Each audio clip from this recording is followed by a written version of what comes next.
Hello everyone, my name is Protesilaos, also known as Prot. Today I want to do another video on philosophy, and this one will be about the phrase sorry for being a burden, or sorry, I don't want to be a burden to you. So this is the topic I want to cover, but in order to do so, I want to find a place where I can walk. And here I cannot do it because it's rocky terrain, as you can see behind me. It's everywhere, it's cliffs and stuff like that. So I have to go to the dirt road, and then I can walk and talk without worrying about the next step, just what kind of terrain I am stepping on. So I will just climb through here. Let me show you. I am switching to the rear camera.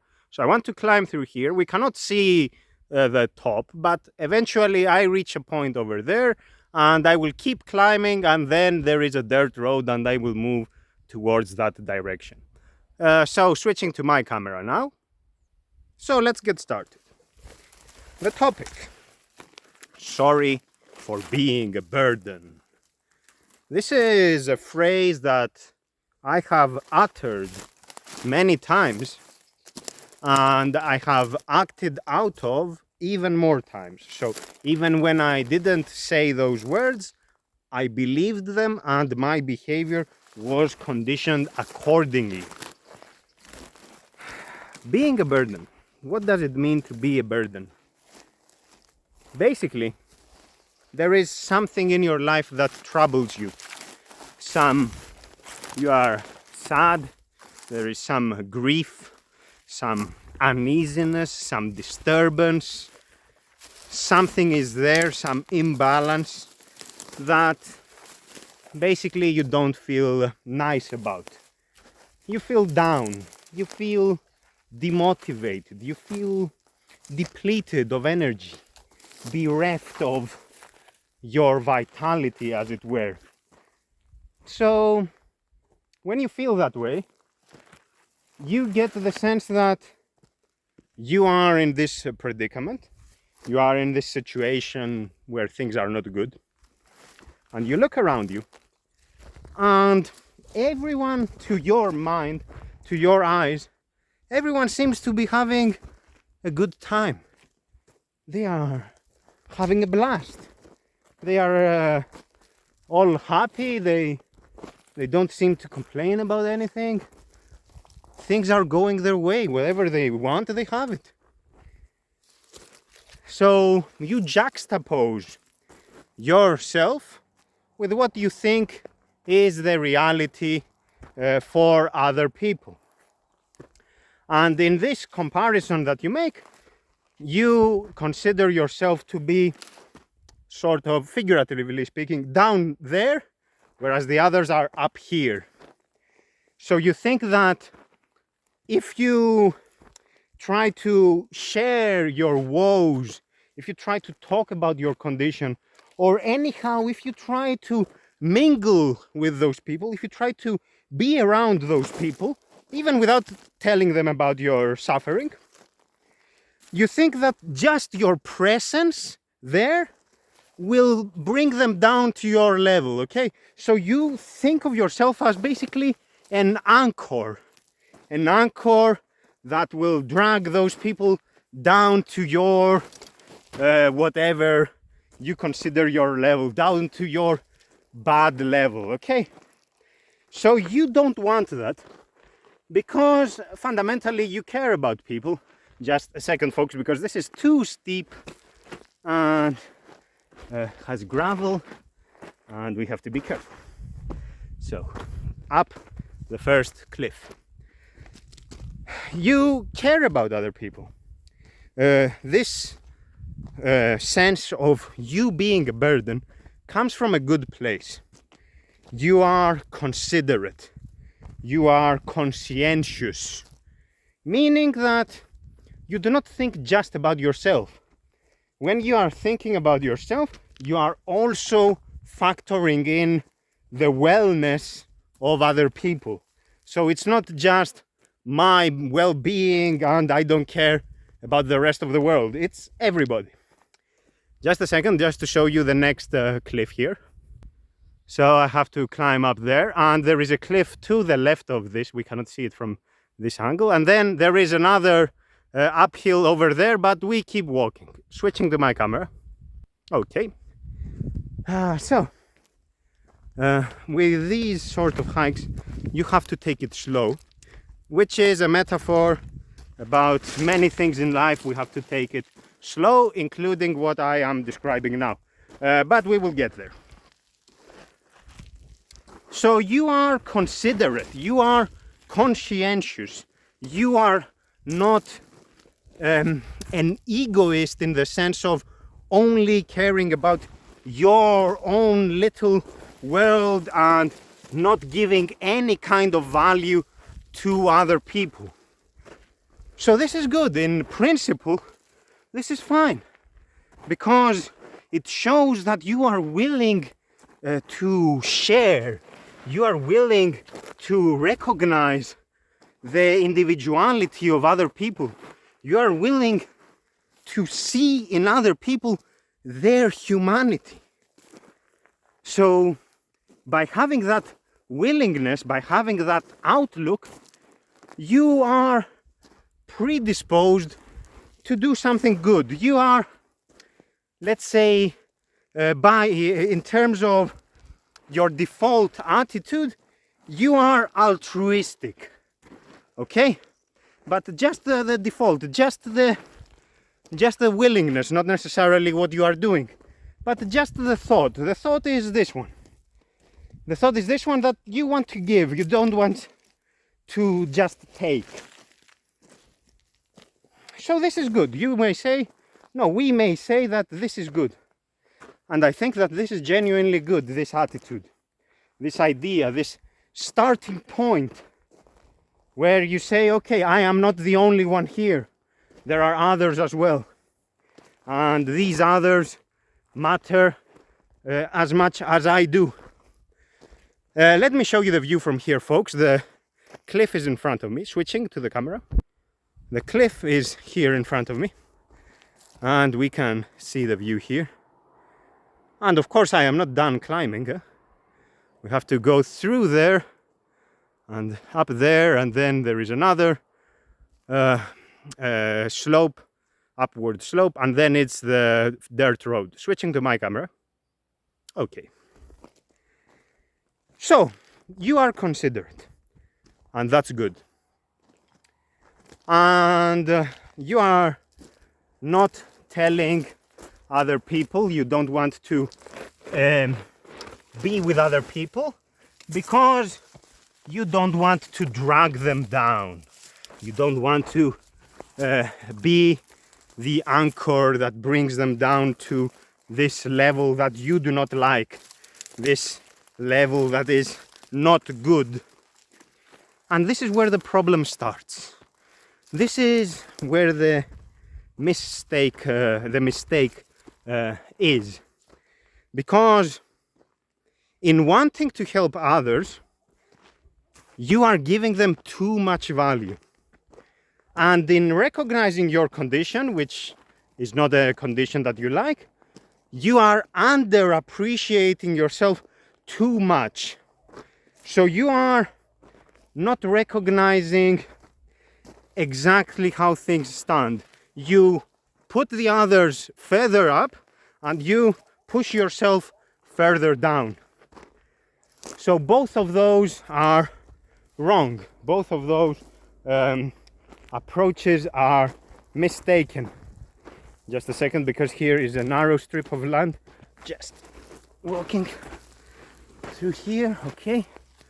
We just have to avoid this and not fall. You don't want to fall from here. Okay, and we are good. So you make a mistake in recognizing what the reality is. Others are up there, you are down there, which is not true.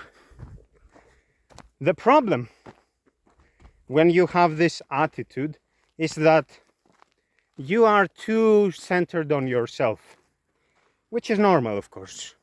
Our self is the person we know best. because we live in this body, we occupy this mind, this conscience, this is who we are, this is who we know best. So it's normal to have a basic sense of center, that we are the center of our behavior. That's perfectly normal, that's unavoidable. We cannot be the center of experiences that are not pertinent to us. So we cannot recognize those as revolving around us. So of course there is a basic sense of self-centeredness. However, when you are belittling yourself and aggrandizing the others, you are too focused on yourself, you are too obsessed with yourself, even though you don't want to be, because you think basically that you are the only one who suffers. You look around you and you think that everyone is having a great time, right? And further, you think that you are the only one who is suffering. So what this is, in a twisted way, is egocentrism. In a twisted way, even though you want to do good, even though you care about others, you are considerate, you have this basic altruistic outlook, because you take it to the extreme, you are being egocentric. You only see things from your perspective, and you thus not recognize what applies to others. You see someone and they do not complain, for example, and they are having a good time. Maybe let's say that they have friends, you have no friends, and they have friends. So you are like, I have no friends, therefore I am doomed to this condition of suffering, whereas this person over here is having a fantastic time. But you don't really know, because you haven't given this person the chance to explain how things stand. Do you know, for example, if this person has a healthy balance between their private life and their work, for example? Maybe they are working too much and they feel stress, they feel uneasiness because they cannot pursue the activities that they like. They don't have free time for their hobbies, for example. Maybe you see someone and you don't know if they have financial struggles. For example, they may be having difficulty making ends meet, paying the bills. They may be fired from their job. They may have a relative who is ill, severely ill, and this, damages them, undoes them from within. You don't know all that. You see someone and you are prejudiced because you only think about your condition, and you are prejudiced to look for others who are not like you. And in looking for others who are not like you, you find the happy people in your mind. But those happy people are still human, like you. And in being human, they too are susceptible to suffering. They too can suffer exactly the way you suffer. But you don't see it because you are too obsessed with yourself. You are evaluating everything on the basis of what applies to you. So fundamentally, you are revolving around your grief, around that which upsets you, and everything you do, everything you evaluate, is a function of this. So if you don't have friends, for example, you see other people who have friends, and that's all you care. You don't see beyond that. And this is a mistake. This is a mistake because you don't see other people as fully fledged human beings. You see them just as a facade. You see them as just a facet of what they are. You see someone who has friends and you see just a sociable person. You don't see beyond that. And of course the friends here is just an example, right? Because we can suffer and feel that we are a burden for all sorts of things. For example, if we have financial woes, we can still feel we are a burden. Because let's say some friend is supporting us by, I don't know, giving us some material possessions, by giving us money or whatever. So again, we can think that we are a burden this way, right? So I am not saying that it is limited to a specific aspect of life. It can be generalized. But it's fundamentally this idea of focusing too much on my problem, on my condition, thinking that this condition is of course too bad, but also that I am the only one who is going through this grueling experience. The problem then, the fundamental problem, when you say sorry for being a burden, sorry, I don't want to be a burden, words that I have said and thought hundreds of times. Fundamentally, the problem is one of twisted egocentrism. You don't want to be egocentric, but by being obsessed about your condition, this is exactly what you are doing. By thinking that everyone else is great and you are not great, you are making yourself in your mind the center of the universe. And by making yourself the center, you are exalting yourself in this sense that you think that you are the only one who is suffering and who is capable of suffering in this way. You don't formulate it in those terms. You don't go out and say, hey, I am special because I suffer. Right? You don't do that. But in effect, this is what you are saying. In effect, I am special because what happens to me does not happen to others. I am special because I am in this state of sadness, grief, whatever. Whereas all the others are basically having a party. They are throwing a party out there. And I don't want to ruin their party. So I am special in my misery. So you see what I am saying, that there is a twisted, a perverted, an upside down way of egocentrism here. Instead of bragging and being and boasting that you are too great, you do the opposite of thinking that you are too insignificant. You think that you are worthless.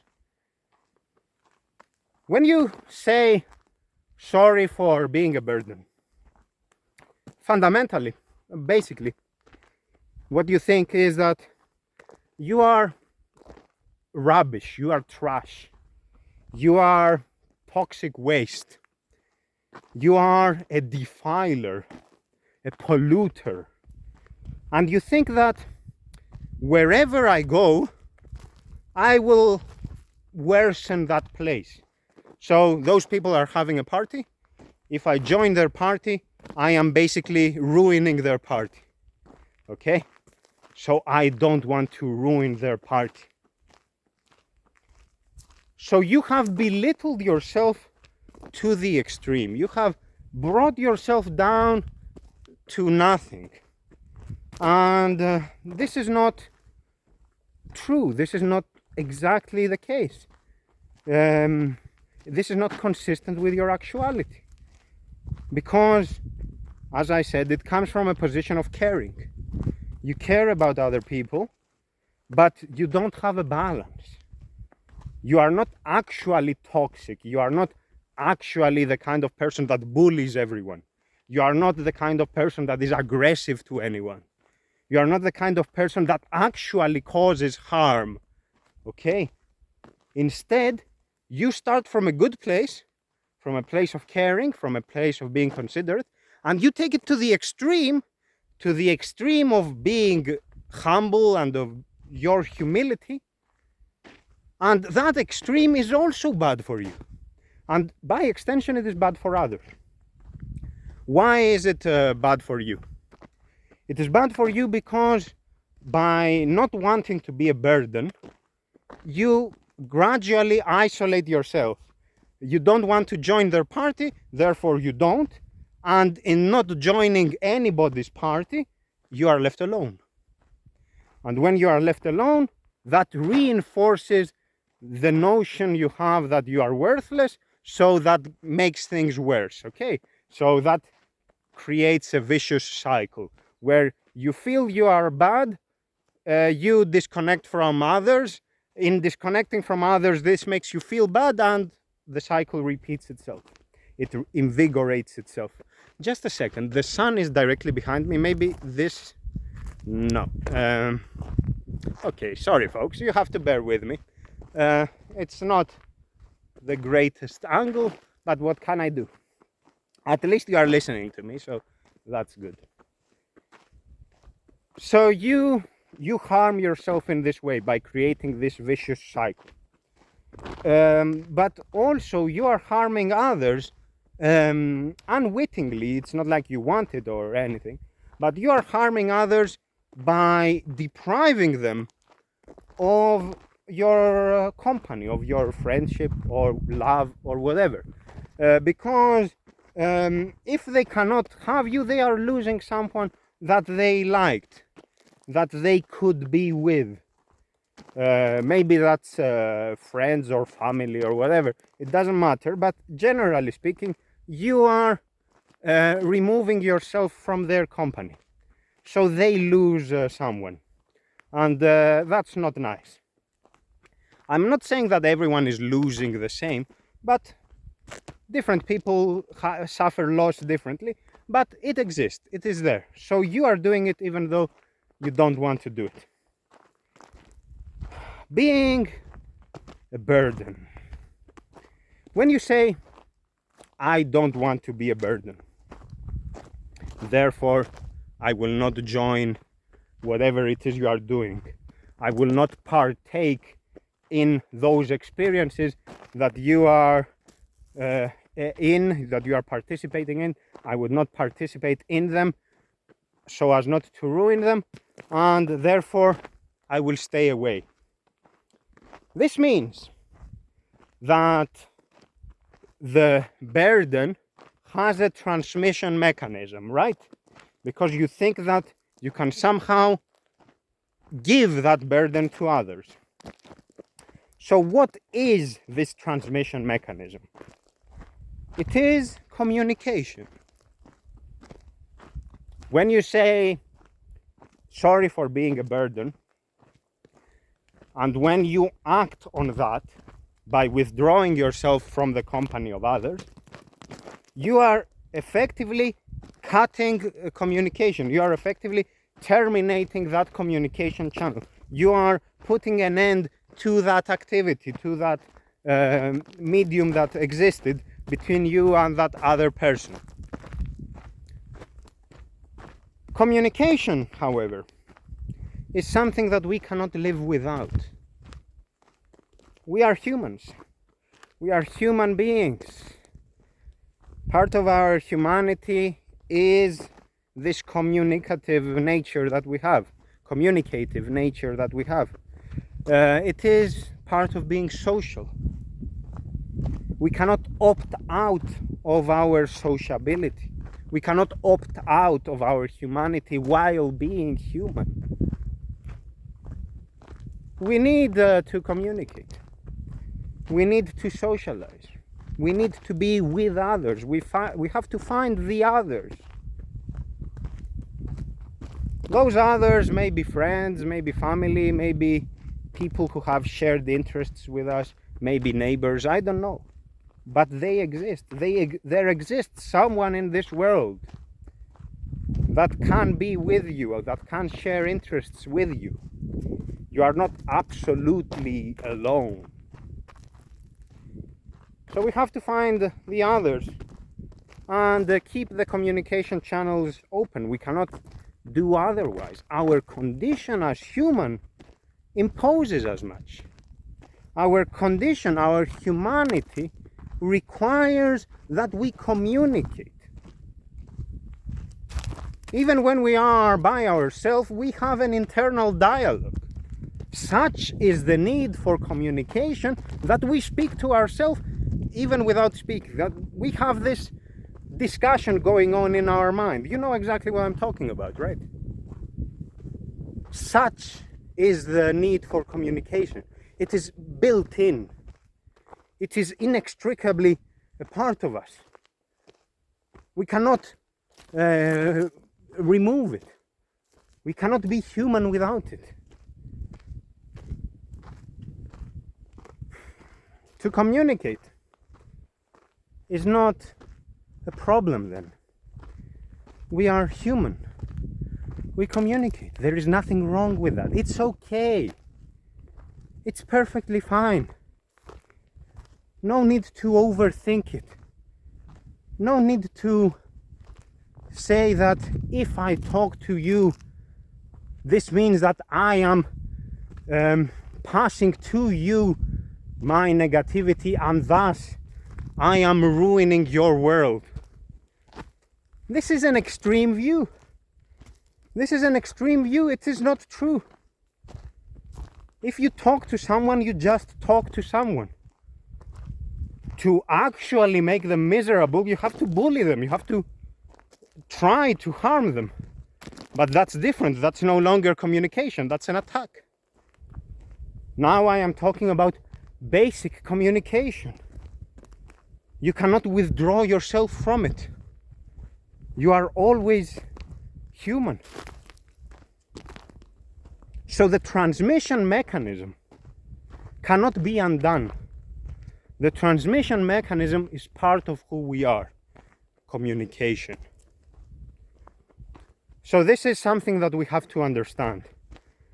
We have to understand that being human means having this potential to communicate what we think is the burden. But we will get there. So, when you say, sorry for being a burden, sorry, I don't want to burden you, what we are basically doing is apologizing for being human. Sorry for being here. Sorry for existing. Sorry for not being perfect. Who is perfect? Show me one person who is perfect. There exists no such person. We are all imperfect. Don't think that you are special in your imperfection. Don't think that you are special in your suffering. Don't think that you are special in any way. We are all human. We are all fundamentally the same. There are differences of all sorts, yes, of course. But in terms of fundamentals, in terms of happiness and suffering and that sort of thing, we are all in this together. There are no differences in this basic sense.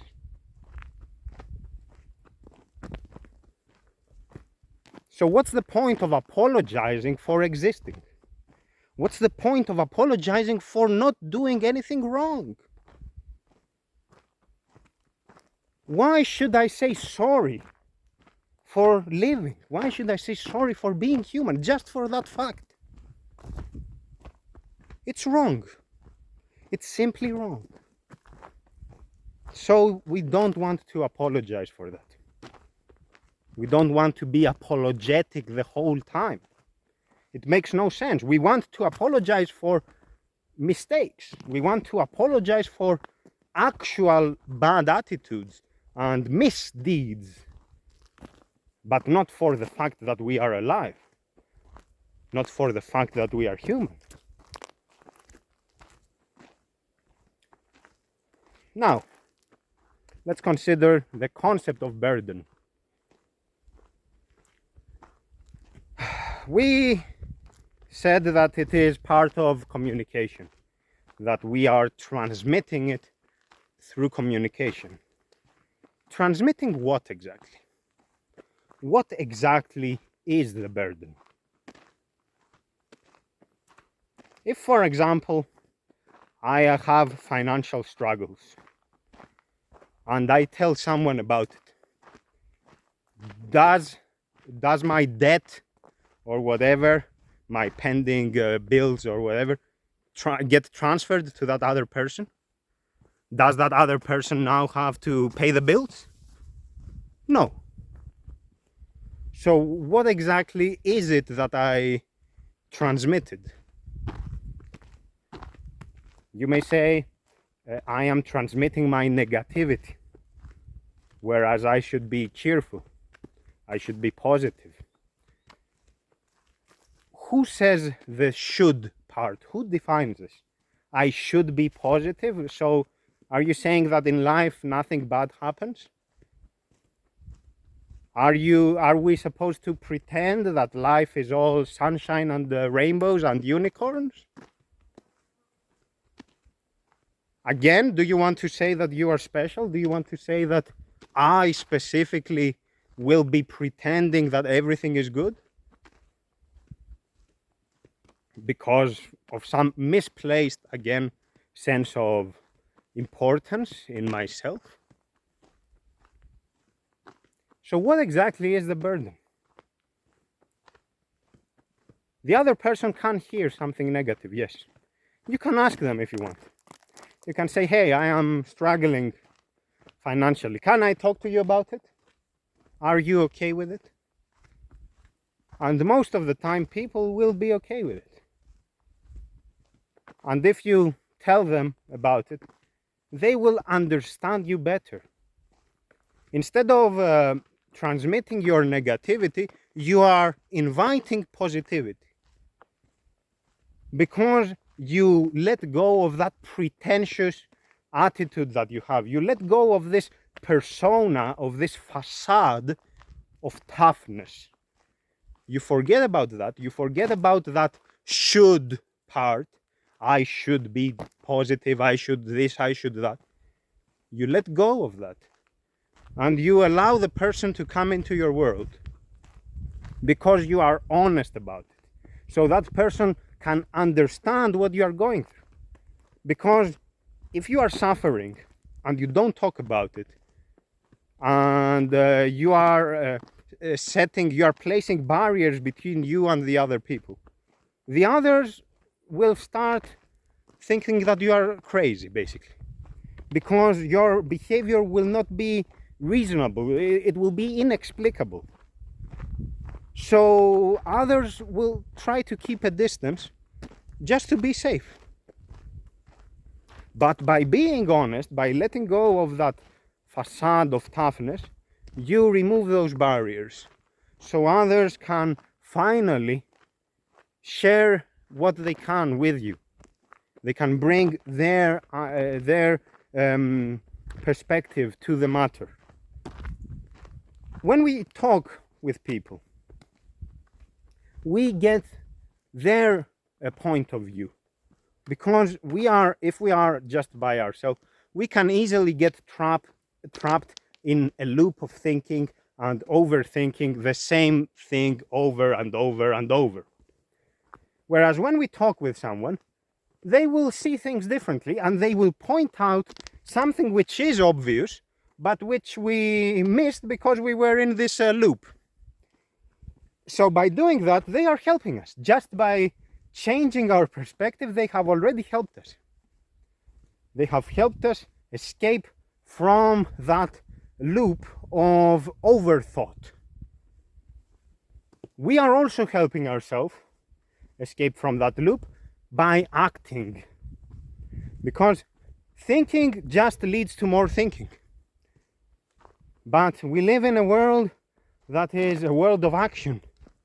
It's not a world of theory. We cannot theorize our experience. We cannot theorize our way out of reality. We have to act, and we have to act on the basis of imperfect information. So their mistakes will happen, that's okay. So by communicating, by talking to other people, by speaking with others, we are acting. We are not overthinking it. If I say this, they might reply to that, which might lead to the other topic, which will then elicit this kind of reaction, which will blah blah blah. No, stop. Just talk. Just talk and forget about all those scenarios. If this, then that, then the other. What's the point of all that? Why are we making things difficult? Things are easy. Just speak your mind. Do it in a way that is considerate, of course. I'm not saying that you should be annoying and pestering other people, but in a way that is considerate. Find a balance. Find a balance and work within that balance. You have to act. Speaking of the balance, I'm now staring at an eagle in the distance. We cannot catch it on camera. It's too far away. But anyway, speaking of balance, as I said, your outlook when you say sorry for being a burden is that of caring, is that of being considerate, is that of wanting to be nice to other people. But you are taking it to the extreme. We know from our life that extremes are harmful. We know from our everyday experience that even something that is good, something that is otherwise okay for us, if we take it to the extreme, it is no longer good. And we know this, for example, with food. If you put a little bit of vinegar in your salad, it adds flavor, it is healthy, it is okay. But if you put like a full bottle of vinegar in your salad, you cannot eat that thing anymore. If you try to eat it, maybe it will kill you, or anyway it will be poisonous, I don't know. It will harm you for sure. So the degree matters. Even for the same thing, the degree matters. The degree is what makes the difference between poison and remedy, between good and bad. It's a matter of degree, between what is benign for us and what is pernicious.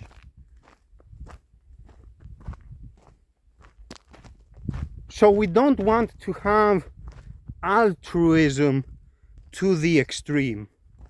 Just as we don't want to have egoism to the extreme. We want to find a balance, a middle way between those two, where we respect our subjectivity, but we also recognize the very same subjectivity in other people, and generally in other forms of life as well. But let's focus on humans now. So we want to see in others what we see in us. We need self-respect. We need what we could call self-love, self-interest, or however you want to call it, it doesn't really matter. But we need this basic idea that we are not worthless. Because if I see myself as worthless, if I think that a human being with a certain set of talents can be worthless, then why would I consider another human being with another set of talents as worthy? When we loathe ourselves to the extreme, that will ultimately be externalized as loathing others, as the kind of grief that turns into vengeance.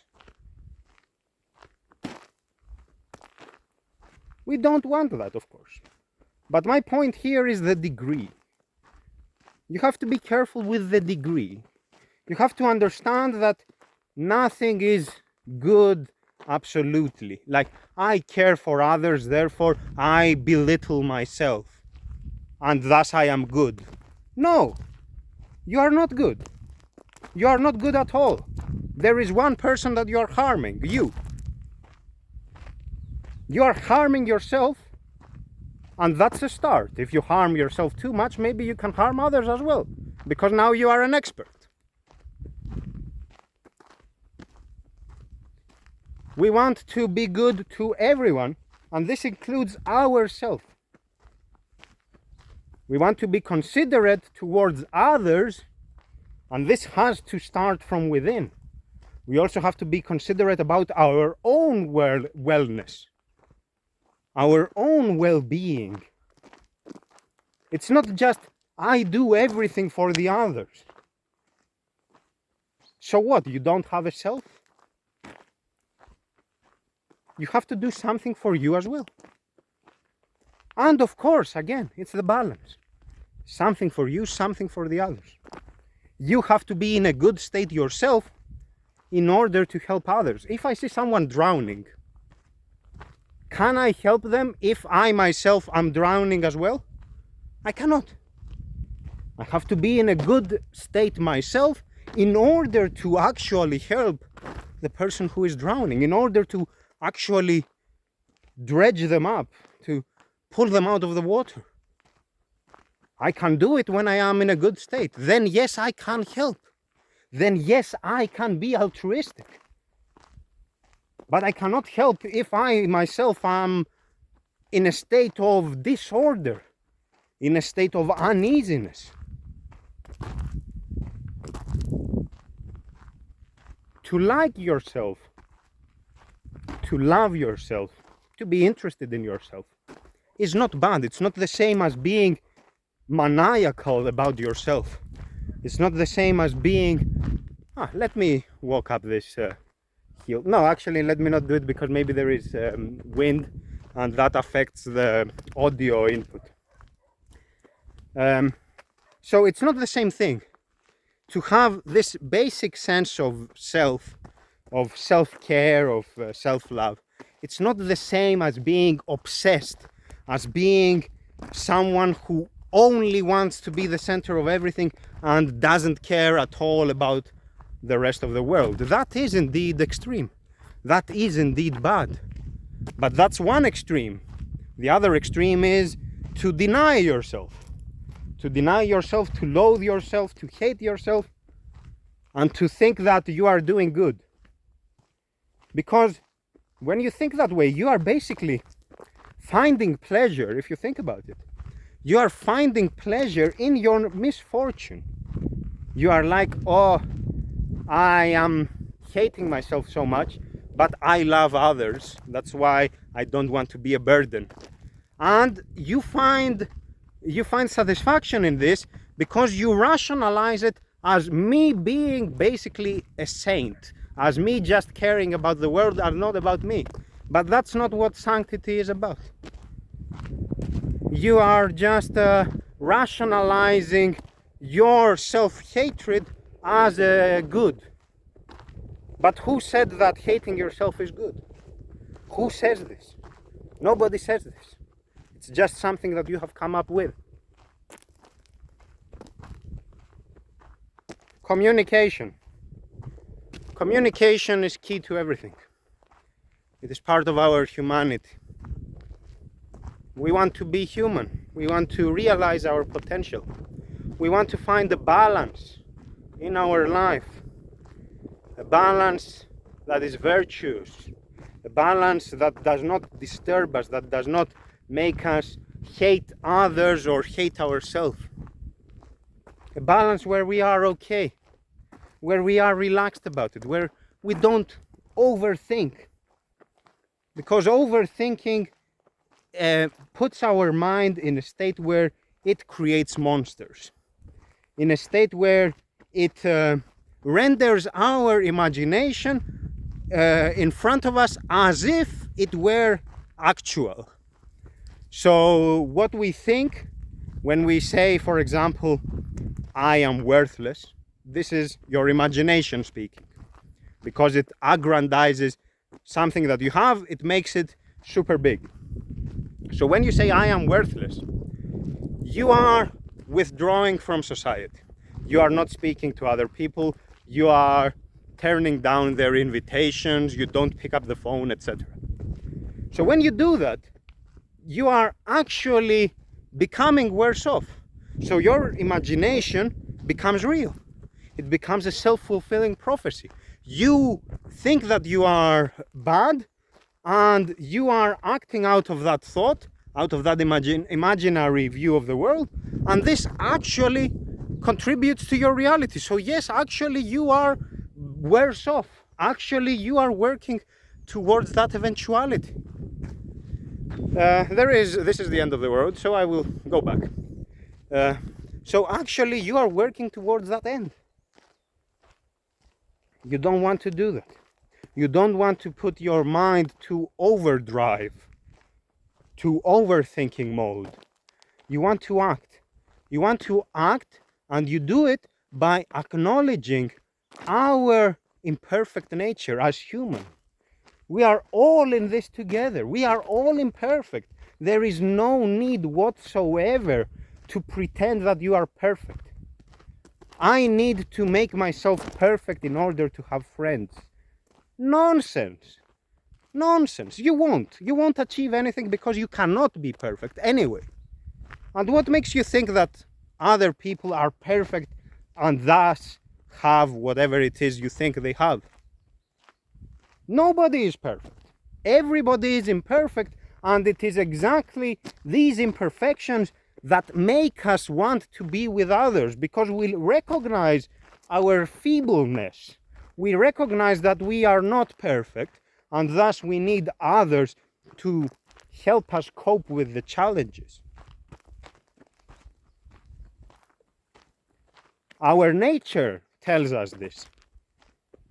We have to listen to what the reality is telling us, to what nature is telling us. It is just there, it is in front of us, but we have to see it. We have to act in accordance with that information.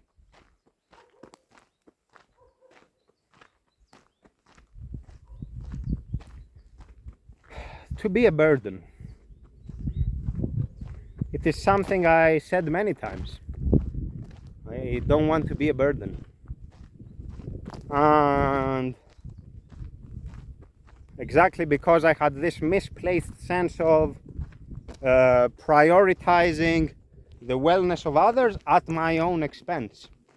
So I was thinking that if I, for example, other people would call me to their table and I would say, sorry, I have work to do. Nonsense. Lies. I was just finding an excuse. So there comes a point where other people don't call you to their table anymore. So I said many times I don't want to be a burden. I said it inside, but sometimes I also spoke in those terms. But others never told me that I was a burden to them. This is something that came out of nowhere. This is something that came from my imagination. It sprang from my mind, and it basically was one of those monsters. Nobody came and told me, hey, you are being a burden. Because I never annoyed anyone. I never harmed anyone. It was just my mind playing tricks with me. It was just this overthinking mode. This overthinking mode is something that a lot of us can fall into. It's a trap.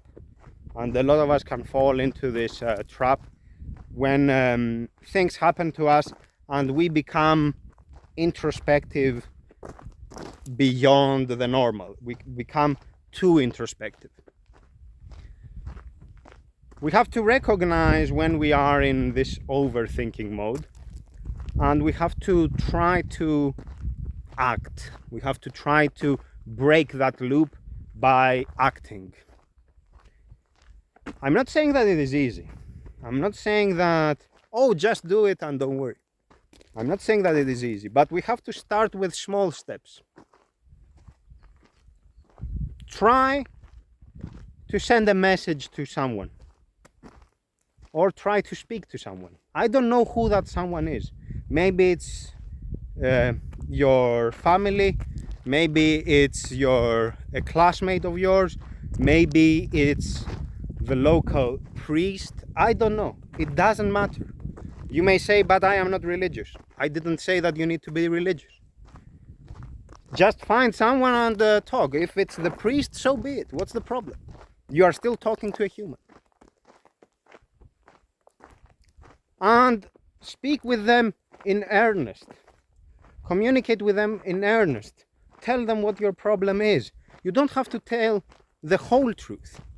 But for example, a little bit. Just give them a hint at what your problem is. Just say, for example, that I am stressed at work. I have an imbalanced life. I work too much and don't have enough free time. And I feel down. You don't have to say the whole truth. You can just say a little bit. And just by saying it, just by rendering it lucid, just by articulating it, you can externalize it and stop thinking about it too much. Because now the other person will tell you what they think about it, and now you can start thinking about what they are telling you. So you can remove your attention, shift it away from what bothers you and into something else. That's the one thing. Small steps, small incremental actions that break the overthinking loop. The other is to consider your physical condition. We overthink because fundamentally we are underworked physically. Our mind has too much energy, basically. For example, you do an office job. An office job is basically a mental job, okay? You have to focus your mind too many hours, okay?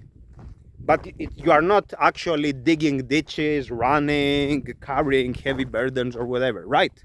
So your body is not physically drained in that sense. It is still tiring, of course. I know. I worked at an office job for many years.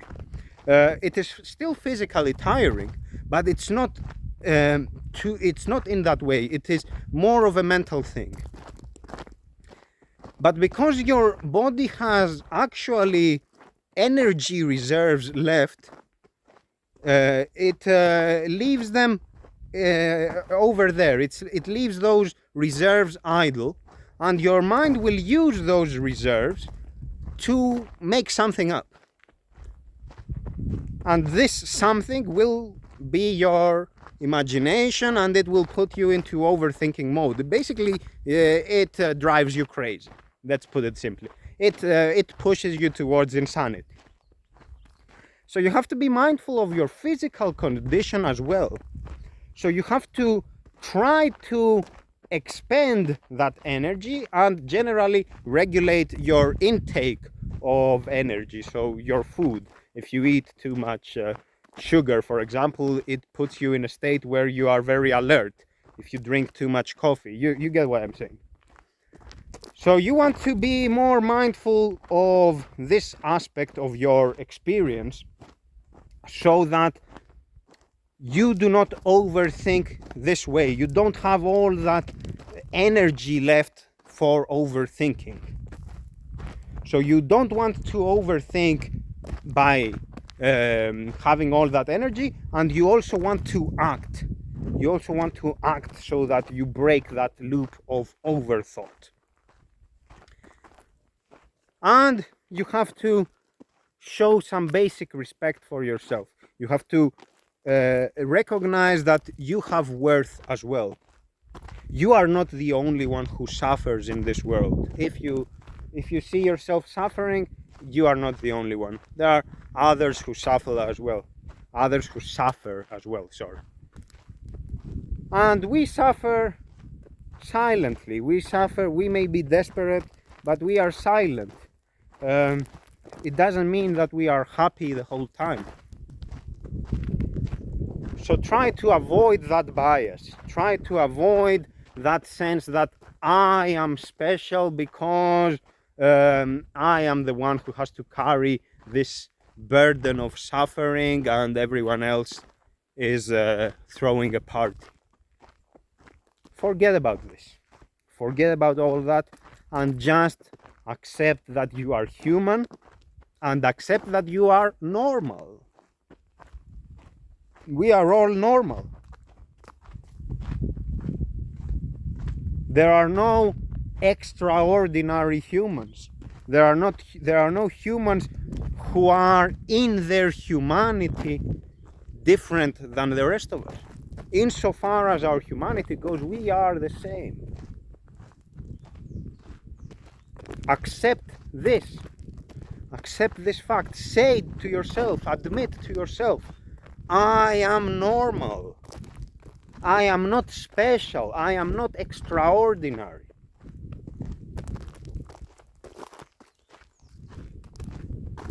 So that when you look at another person, you see yourself in them.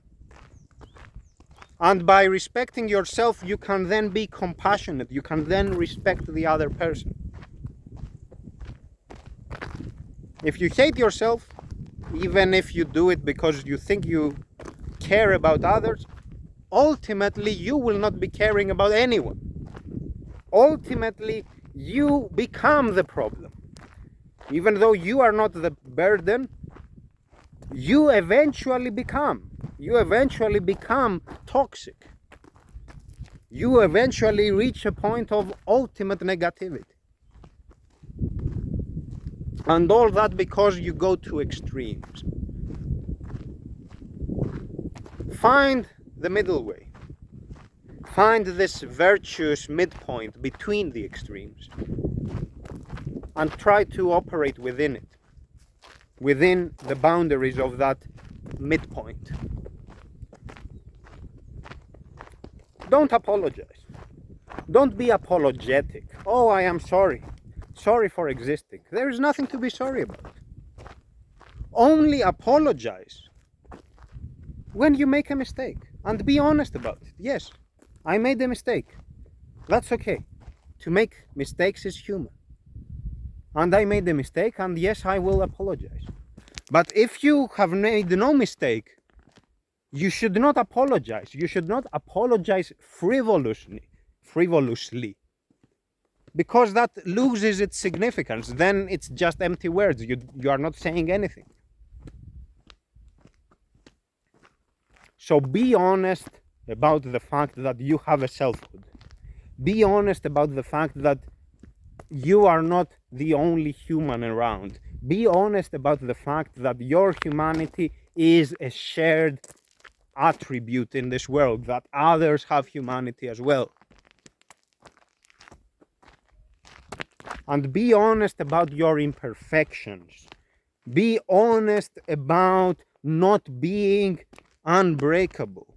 Forget about that tough persona that I mentioned earlier. In short, be honest about everything. Be honest in your relations with people, to the extent possible, of course. There are times when we cannot be honest. For example, when we are dealing with a dictator. We cannot be honest to the dictator because tyranny will be used against us, you know. So of course, I'm not saying to be naive. But try to, as much as you can, to be honest with people. And always be patient. Always be patient with humans. Always recognize that we make mistakes. Always recognize that we forget things. We are ignoring aspects of information. We may say something stupid even though we had no bad intention. That sort of thing. So try to be patient. And when something bad happens, take it casually. Say that yes, it happened, but bad things happen to everyone. What can we do? I am not special in misfortune. And move on. Move on and try to speak with others, try to share your suffering with others.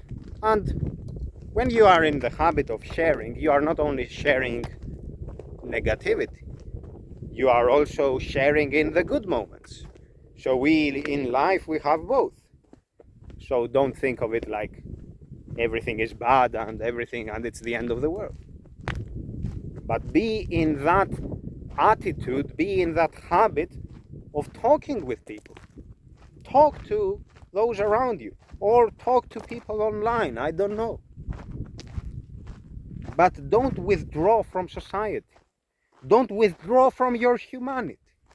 You cannot do it, and in trying to do it, you are creating friction between your actuality and the fantasy you are entertaining. This imaginary idea that you have. And this friction will be the source of trouble. It will be the source of real suffering. And we don't want that. Some practical things that you can do is to establish a contact log, a to-do list of people that you want to communicate with on a regular basis. I'm not saying that you should call them, every 5 minutes and be like, hey, I am here. I'm not saying that. That will be annoying for sure. But I am saying that, for example, once every month, you can write an email and say, hi, this month I did XYZ. I watched this movie. My favorite song was this one. And that's all. I hope you're having a good time. Take care. Bye-bye. This sort of email, once a month, it's okay. It helps you stay in the loop and it helps others do the same, because we live in a world where we get absorbed into our little bubble and we forget to be human sometimes. And this, in aggregate, has a pernicious effect on all of us. It harms all of us. And finally, the last thing. Understand that you don't control how other people will perceive that which you communicate. So don't expect them to take it in the way that you want. Sometimes they will take it in a different way.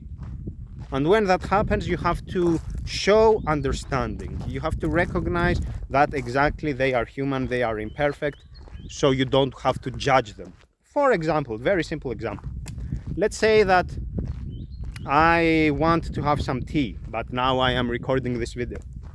So I will call a friend. This is imaginary, it's not anyone. But let's say there is my friend is over there, and if I call my friend now, I am saying, hey, please boil some water and I will have a tea in 10 minutes. I will be home and I will have a tea.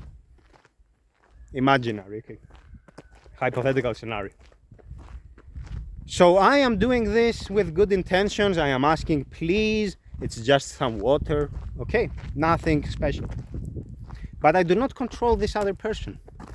I do not know what this other person is going through right now. Maybe they just got some stressful information and now they are panicking, with their job or whatever. So imagine this friend. They close the phone and they are like, oh, I have all this stress, I have this, I have that, and I also have protesilaos calling me and asking for that stupid tea. You see what I'm saying? So even though I had no intention to do any harm or to burden that other person, because I do not control how that other person will perceive what I said, there is a chance that they will have a negative experience out of it. So when this happens, I don't want to blame myself in thinking, oh, this confirms that I am a burden. No. But I also don't want to judge that other person. I don't want to say, oh, this person is basically the problem. Nobody is the problem. It's just an unfortunate circumstance.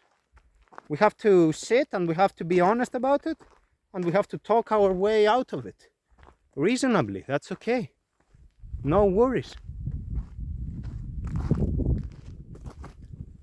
This is all for today, folks. In short, very simply, don't overthink it. Very simply, be casual about it. Very simply, recognize that we are human. We are imperfect. And be patient. Be relaxed. Be honest. Thank you very much for your attention, folks. Goodbye, take care, and take it easy.